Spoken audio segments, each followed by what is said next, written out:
సమస్తమును దేవుడు దీవింపబడును. ఎప్పుడు దీవిస్తాడు? యేసయ్య మాట వినినప్పుడు, ఆయనతో తీర్మానం చేసుకొనినప్పుడు, ఆయన ఆజ్ఞ ప్రకారంగా ఉన్నప్పుడు, ఏదో మనశ్శాంతి కోసం, రోగాలు పోవటం కోసం, అప్పులు పోవటం కోసం మనం దేవుని నమ్ముకోవటం కాదు. ఆయన చిత్త ప్రకారంగా ఉంటే దేవుడు ఎప్పటి వరకు కాస్తాడు?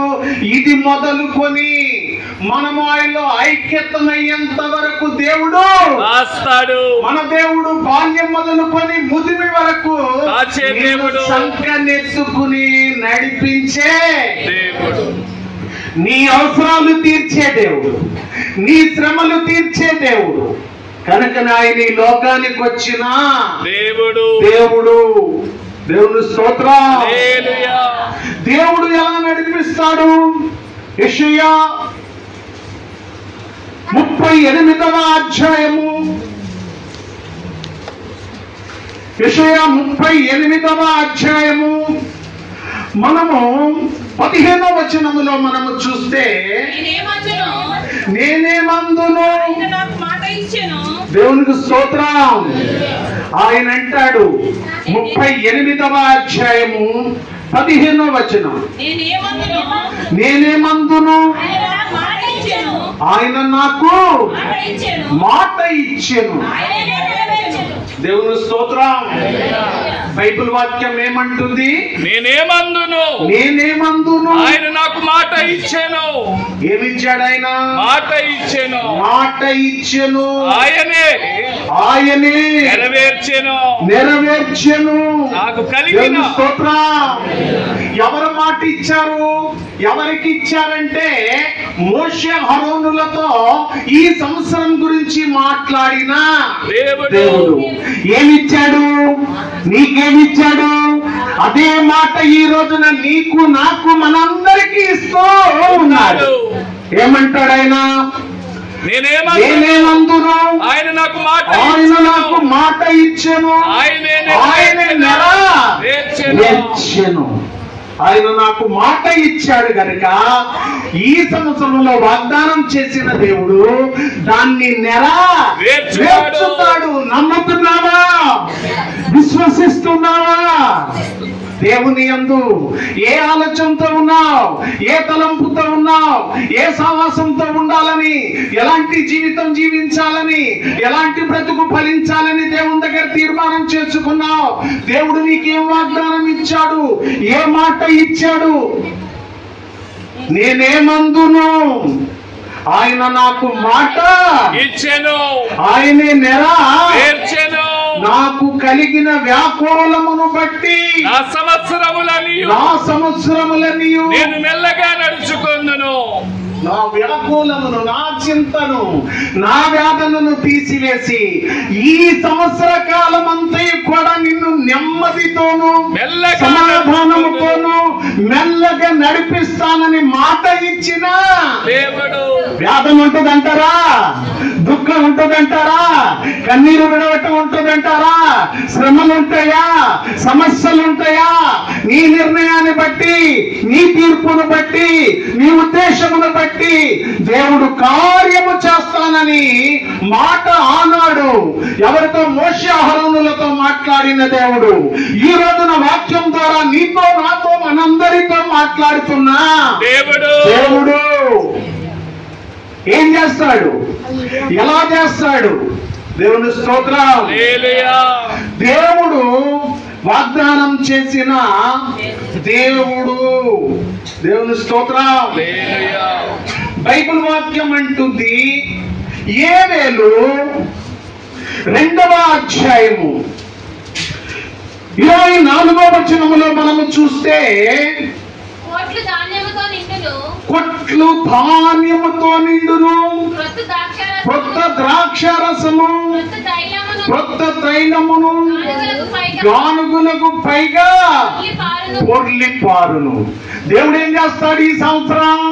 నీ పొట్లలో ధాన్యం గాని, నీకు ఆర్థికం గాని, ఇక రుణభారం గాని, శ్రమ భారం ఉంచనని చెప్పి ప్రవక్తలతో మాట్లాడిన దేవుడు.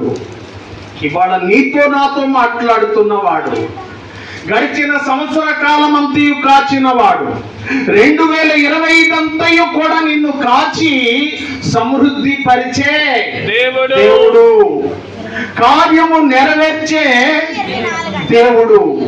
ఎలాంటి వారిని దేవుడు, ఎలాంటి వారిని, ఎటువంటి వారిని? దేవుని స్తోత్రం. హల్లెలూయా. దినవృత్తాంతములు, 2వ దినవృత్తాంతములు బైబిల్ వాక్యం అంటుంది 16వ అధ్యాయము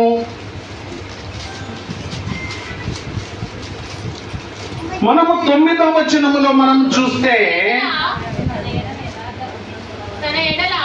తన ఎడల యథార్థ హృదయము గలవారిని బలపరచుటకై యెహోవా కన్నులు, తన కను దృష్టి లోకమంతట సంచారం చేయించు ఉన్నది. ఎలాంటి వారిని ఈ సంవత్సరం కాపాడుతాడు, బలపరుస్తాడంటే, ఏమి విన్నా ఏమి చూసినా లోకంతో కాదు, దేవునితోనే మనము. సాతాను అనేక రకాలుగా వినిపిస్తాడు, శోధిస్తాడు. భయపడిపోకూడదు, జడిచిపోకూడదు, బెదిరిపోవటానికి ప్రయత్నము చేయకూడదు. నేను ఇంతకాలం ప్రార్థన చేశాను, ఏం కలిసి వచ్చింది, ఏం బాగుపడ్డాను, ఏం తిన్నాను, ఏం తాగిచ్చానని ఈ సాకులు చెప్పుకునే సమయం ఇది కాదు. యథార్థ హృదయులను బలపరుచుటకై యెహోవా కను దృష్టి లోకమంతటా సంచారం చేయుచున్నది. సరే, మనుషులు చేస్తే మనం ఇక్కడ కూడుకొనడం కాదు. దేవుడు ఏర్పరచుకొని సిద్ధపరచుకొని ఆయన పిలిచాడు. ఆయన పిలుపుకు లోబడ్డాము కనుక మనం ఇక్కడికి రాగలిగి ఉన్నాం. ఇది దేవుని నడిపింపు, ఇది దేవుని దయ, ఇది దేవుని కృప అని చెప్పి బైబిల్ వాక్యం మనకు సెలవిస్తూ ఉన్నది. దేవుని స్తోత్రం. హల్లెలూయా. కీర్తన 103వ అధ్యాయము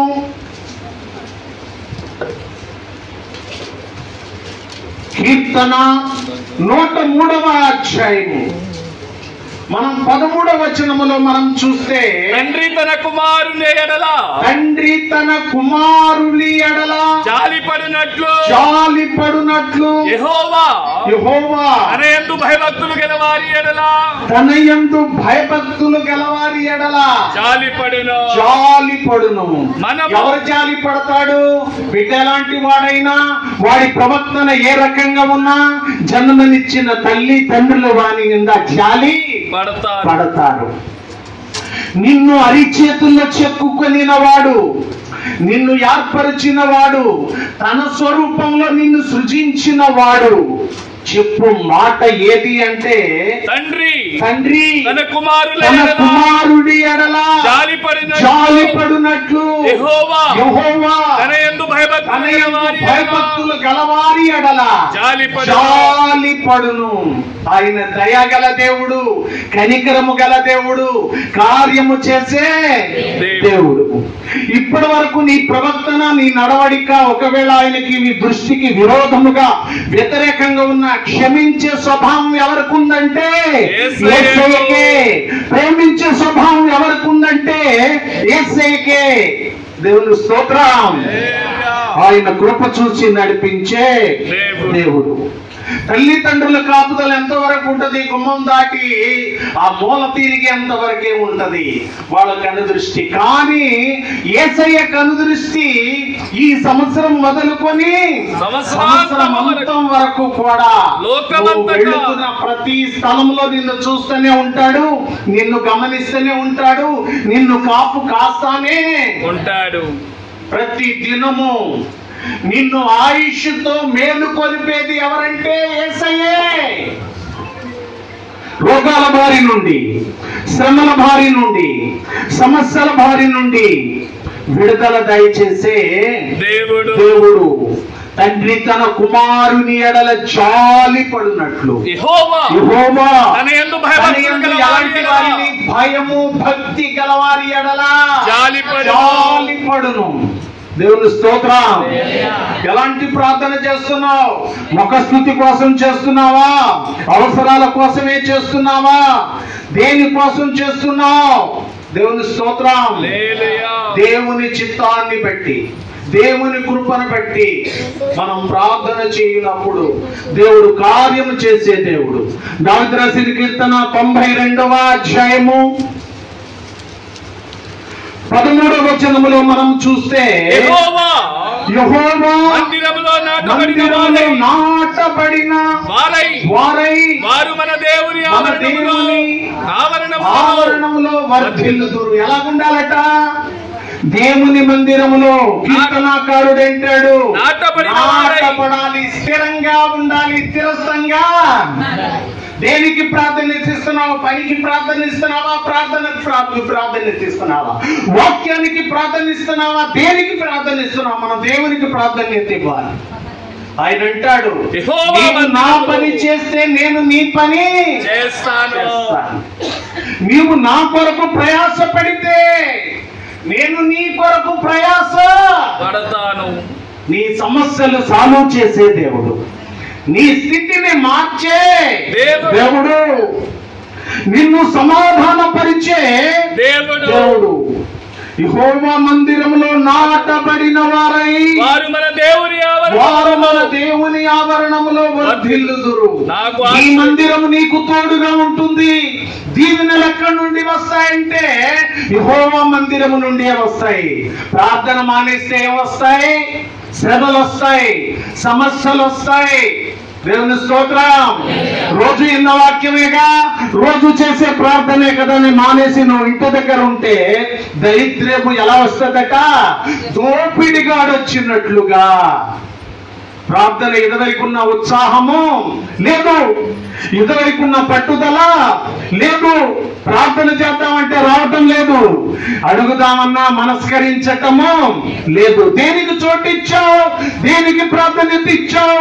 అపవాదికి చోటిచ్చావు గనుక, శోధించబడ్డావు గనుక, దేవునికి వ్యతిరేకంగా, దేవునికి విరోధిగా ఆయన హసయించుకునే జీవితం నువ్వు జీవించావు గనుక శ్రమల పాలు, సమస్యల పాలవుతున్నావు.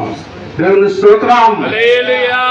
నాకు ఆశ్రయ దుర్గమైన యెహోవా యథార్థవంతుడని, ఆయన యందు ఏ చెడుతనము లేదని ప్రసిద్ధి చేయుటకై వారు ముసలితనమందు ఇంకా చిగురించుదురట. ఎలాగట చిగురించేది? ఎప్పుడు దాకా చిగురిస్తాం? నొప్పులు ఎందుకు వస్తాయి? శ్రమలు ఎందుకు వస్తాయి? సమస్యలు ఎందుకు వస్తాయి? రోగ బాధలు ఎందుకు వస్తాయి? బైబిల్ అంటుంది, మనం అంటాం కాదు, బైబిల్ అంటుంది, నాకు ఆశ్రయ దుర్గమైన యెహోవా యథార్థవంతుడనియు ఆయన యందు ఏ చెడుతనము లేదనియు ప్రసిద్ధి చేయుటకై వారు ముసలితనము. ఆయన చెడు దేవుడు కాదు, చెరిపే దేవుడు కాదు, శోధించే దేవుడు కాడు. ఆయన అంటాడు, వారి ముసలితనమందు ఇంకా చిగురు పెట్టు చుందురు, సారము కలిగి పచ్చగా ఉందురు. దేవునికి స్తోత్రం. కోటేశ్వరరావు ముసలి యందు, దేవుని యందు గట్టిగా ప్రార్థన చేస్తే, దేవుణ్ణి అడిగితే ఒక మోకాళ్ళ నొప్పులు ఉండవు, శరీరంలో బలహీనత ఉండదు, నరాన్ని బలమిచ్చే దేవుడు. చిగురు ఎలా చిగురిస్తుందో అలా చిగురిస్తాం. దేవుని స్తోత్రం. ఇంటున్నాక నువ్వు ఎందుకు నొప్పులు వస్తున్నాయి చెప్పు. పెద్ద కొడుకు ఇల్లు లేదు, చిన్న కొడుకు లేదు, కూతురు ఏమైపోతుందో, మనవలు ఏమైపోతున్నారు, మనవరాలకు పెళ్ళి అవ్వలేదు. ఇవన్నీ దేవుడికి తెలీదా? దేవుణ్ణి అడగాలి, దేవుడు చేస్తాడు. మనం కరెక్ట్ గా ప్రార్థన చేస్తే, దేవుని యందు నిలిస్తే దేవుడు ఏం చేస్తాడట? ఎప్పుడు ఆయన అంటాడు, ఆయన యందు ఏ చెడుతనము లేదనియు ప్రసిద్ధి చేయుటకై వారు ముసలితనమందు ఇంకా చిగురు పెట్టుదురు, సారము కలిగి పచ్చగా ఉందురు. దేవుని స్తోత్రం. అయ్య బాబు ఇలా నడిచేస్తుంది, ఏం తింటుందిరా బాబు? ఆరోగ్యంగా ఉంది. ముసలితనం వచ్చిందా? నన్ను అడుగుతూనే ఉంటారు. ఇంకా కుర్రోళ్ళగానే ఉన్నాడు ఆయన. ఆ పిల్లలకు కూడా నేను అన్న ప్రశ్నలు చేశా.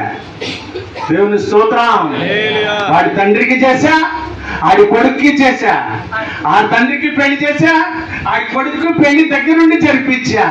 అంటారు వీళ్ళ ముసలితనము ఎందుకు రావట్లేదంటే నీతి విశ్వాసము కరెక్ట్ గా ఉంటే దేవుడు ఏం చేస్తాడు?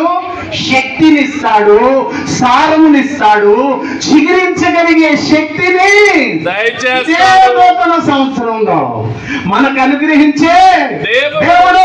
దేవుడికి ఏం చేద్దాం? కృతజ్ఞతలు చెల్లిద్దాం. హల్లెలూయా, హల్లెలూయా. ముసలితనం తీసివేసే దేవుడు, నరాలను బలపరిచే దేవుడు, అనారోగ్యాలను తీసివేసే దేవుడు, శ్రమలను తీసివేసే దేవుడు, సమస్యలను తీసివేసే దేవుడు. రేపు నుంచి చింతిస్తావా? నువ్వు చింతించవలసిన పని లేదు, దుఃఖించవలసిన పని లేదు. దేవుడు ఈ రోజున దీవెనలతో నిన్ను పంపటానికే పిలిచాడు. ఆమేన్. నీవు ఫలించటానికే దేవుడు నీలో ప్రేరేపణ కలగజేసి నీవు రావటానికి సంకల్పం ఎవరిదంటే దేవునిది. నడిపింపు ఎవరిదంటే దేవునిది. ఆయన నడిపించే దేవుడు, కార్యము చేసే దేవుడు. ఎలా ఉంటాడు దేవుడు? హృదయ ఉపదేశ కాండము 11వ అధ్యాయము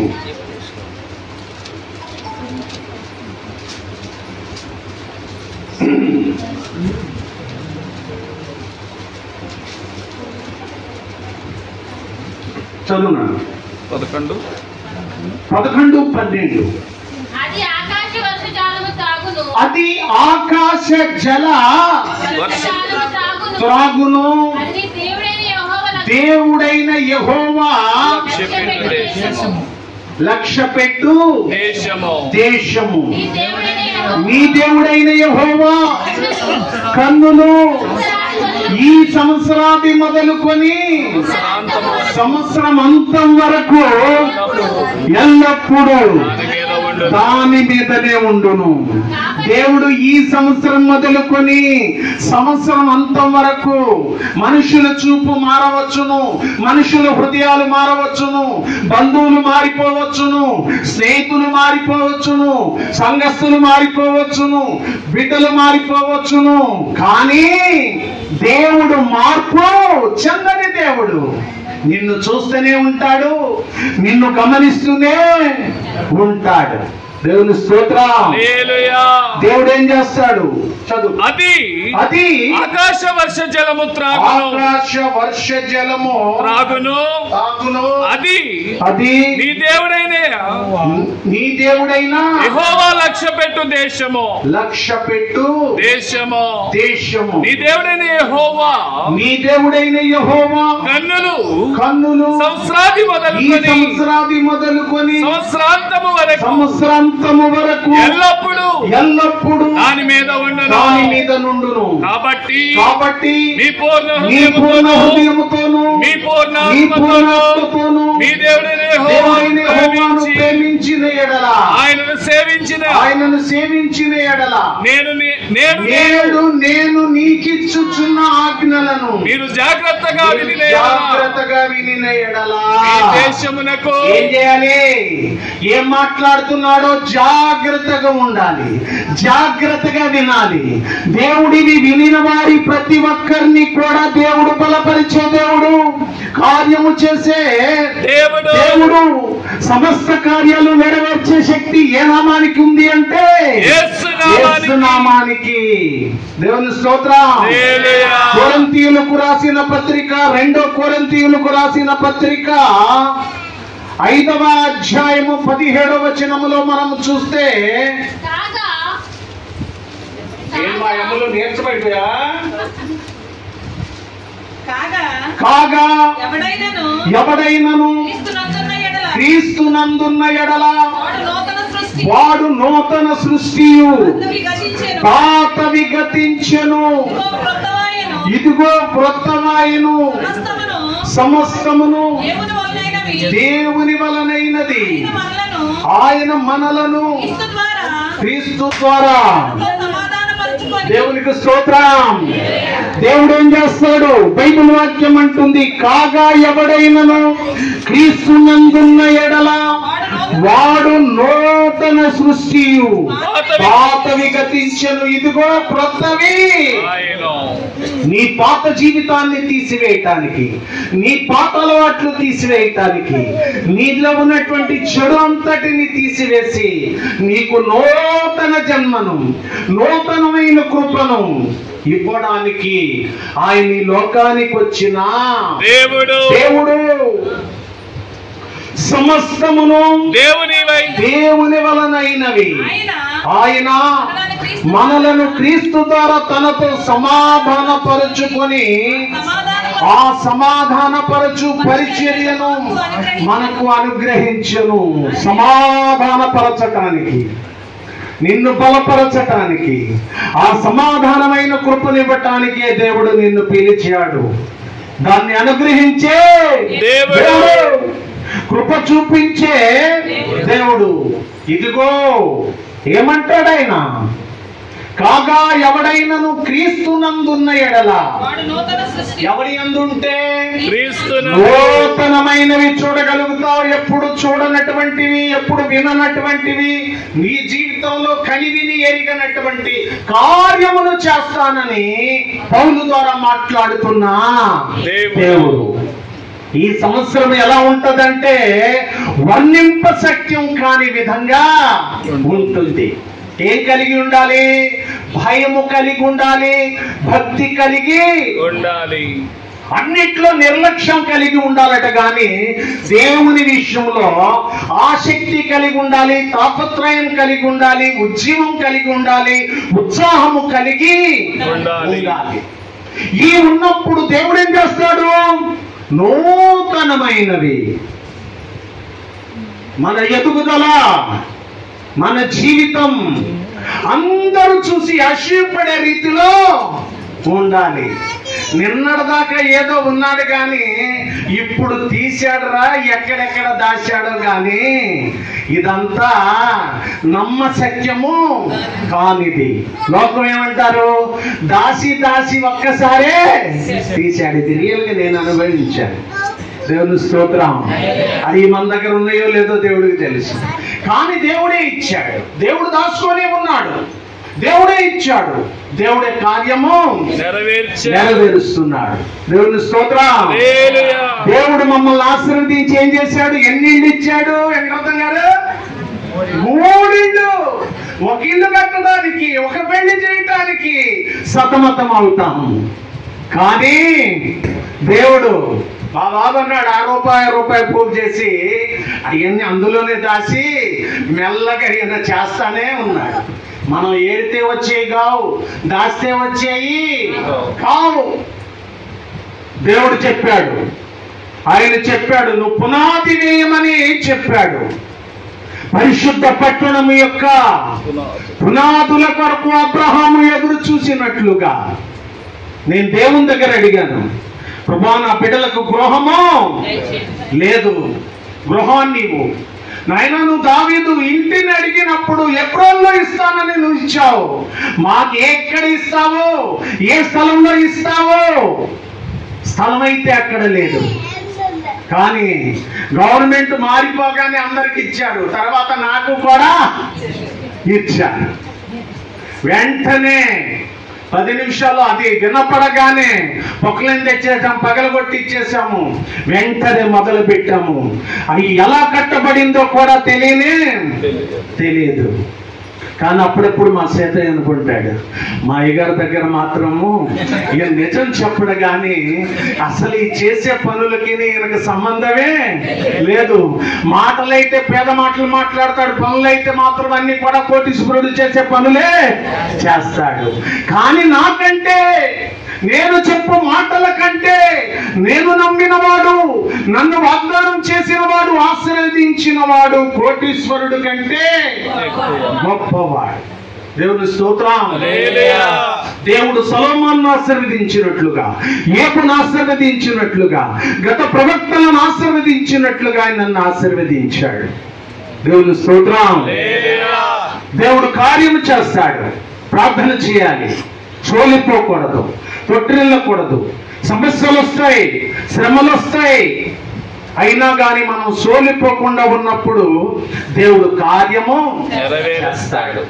ఈ సంవత్సరము నీకు ఇచ్చే బహుమానము ఏది అంటే దావీదు రాసిన కీర్తన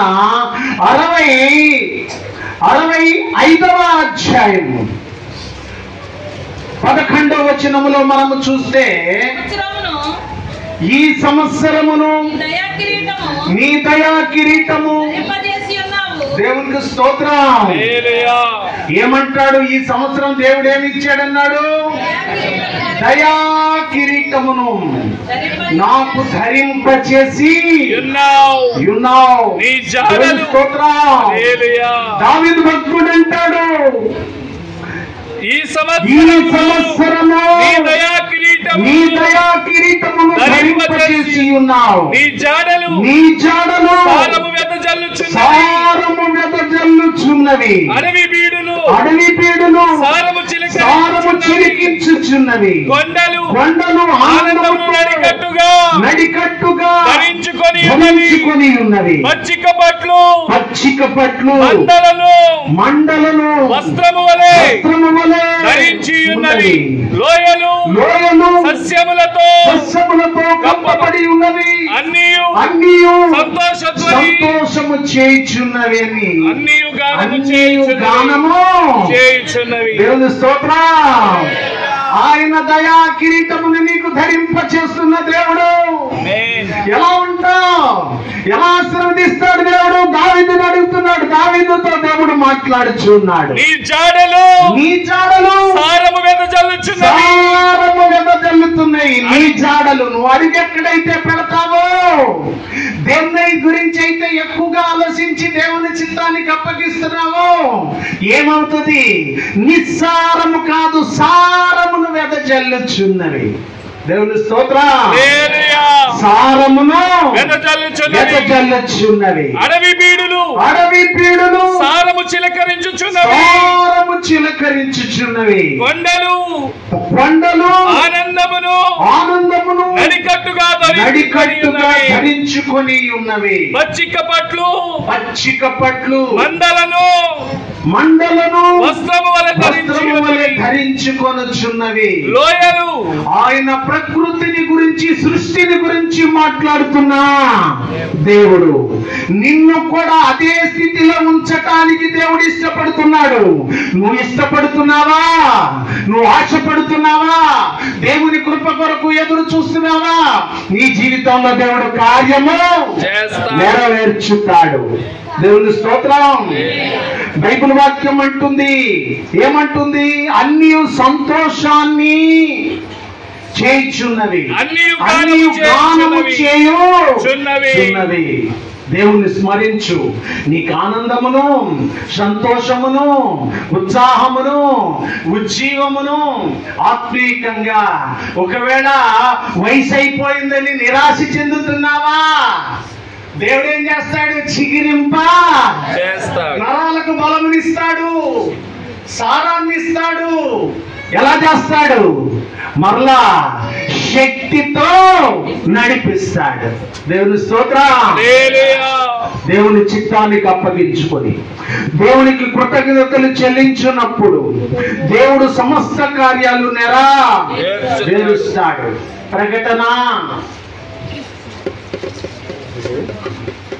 ప్రకటన 21వ అధ్యాయము 5వ వచనములో మనము చూస్తే, అప్పుడు సింహాసనాసీనుడైన వాడు ఇదిగో సమస్తమును నూతనముగా చేయుచున్నానని చెప్పెను. మరియు ఈ మాటలు నమ్మకమును నిజమునై గనుక వ్రాయుమని ఆయనతో చెప్పుచున్నాడు. మరియు ఎవరు చెప్పారు? యేసు ప్రభు వారి గురించి యోహాను సాక్ష్యం ఇస్తున్నాడు. ఈ మాటలు ఎలాంటివి? నిజమును నమ్ముచున్నావా? దేవుని స్తోత్రం. నమ్ముచున్నావా? మాటలు రావా? నమ్ముచున్నావా? దేవుని స్తోత్రం. నమ్మిన ఎడల దేవుడేం కార్యం చేస్తాడు? ఈ మాట అప్పుడు సింహాసనాసీనుడైన వాడు ఇదిగో సమస్తమును నూతనమైనవిగా చేయుచున్నానని చెప్పాను. మరియు ఈ మాటలు నమ్మకమును నిజమునైనవి కనుక రాయుమని ఆయన నాతో చెప్పుచున్నాడు. మరియు దేవుని స్తోత్రం. ఇది నమ్మకమును నిజమునై ఉన్నవి కనుక ఆయన నాకు రాయుమని ఆయన నాతో చెప్పుచున్నాడు. మరియు ఆయన నాతో ఇట్లనెను సమాప్తమైనవి నేనే అల్ఫయు ఒమేగాయు అనగా ఆదియునైన వాడను అంతమునై ఉన్నవాడను తప్పికొనువానికి జీవజలమును బుగ్గలోని జలమును నేను ఉచితముగా అనుగ్రహింతును. జయించువాడు వీటిని స్వతంత్రించుకొనును. దేవునికి స్తోత్రం. వీటిని ఎవరైతే జయించాలి, ప్రతిదాన్ని జయించే శక్తిని దయచేయి. మనం ఏం చేస్తామంటే ప్రభువా శోధన తీసివేయి, శ్రమలు తీసివేయి కాదు, ప్రభువా వీటిని జయించే శక్తిని నాకు దయచేయి. ప్రార్థన బలంతో ఎదుర్కోగలిగే శక్తిని దయచేయి. ప్రభువా అభిషేకించు, ప్రభువా నాతో మాట్లాడు, ఈ దినమంతయు నేను ఉండండి, కార్యము నెరవేర్చమని ప్రభువును మనం అడిగినప్పుడు దేవుడు సమస్త కార్యాలు నెరవేర్చువాడు. ఈ మాటలు ఎవరెవరితో చెప్పారంటే ఐగుప్తులో మోషే అహరోనులతో దేవుడు చెప్పాడు. ఈ దినమున మనందరికీ వాక్యము ద్వారా మాట్లాడిన దేవుడు మరొక్కసారి మనల్ని వినిపించి ఉన్నాడు. దేవుని స్తోత్రం. దేవుడి వాక్యాన్ని దీవించునుగాక. ప్రార్థన చేసుకున్నాం. పరిశుద్ధుడా పరిశుద్ధుడా పరిశుద్ధుడా, ప్రేమ కలిగిన తండ్రి, దయ కలిగిన రాజ్యానికి స్తోత్రాలు స్తుతులు చెల్లిస్తున్నాం ప్రభువా.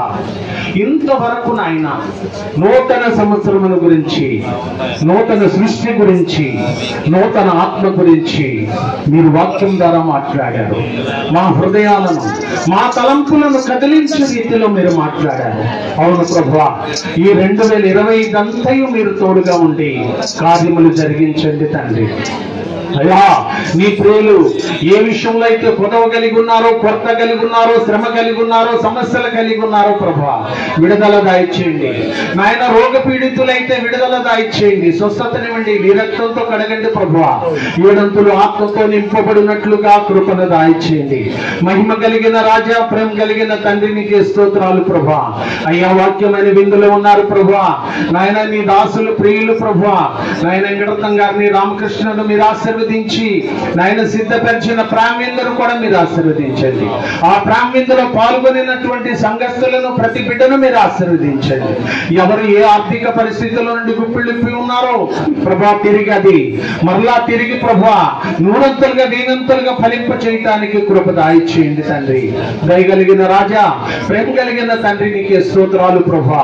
అయ్యా, ఒట్టి చేతులతో వచ్చి ఉన్నారు, ఒట్టి చేతులతో పంపి ఇష్టపడు దేవుడవు కాదు గనుక నిండు చేతులతో, నిండు హృదయాలతో ప్రభు వారి నివాసంలో చేరున్నప్పుడు ఈ పరిశుద్ధాత్మ బలమైన కార్యాలు, మహత్కార్యాలు జరిగించబడినట్లుగా కృపను దాయిచేయండి. అయ్యా, ఈ సన్నిధి వారికి తోడుగా ఉన్నట్లుగా కృపను దాయిచేయండి.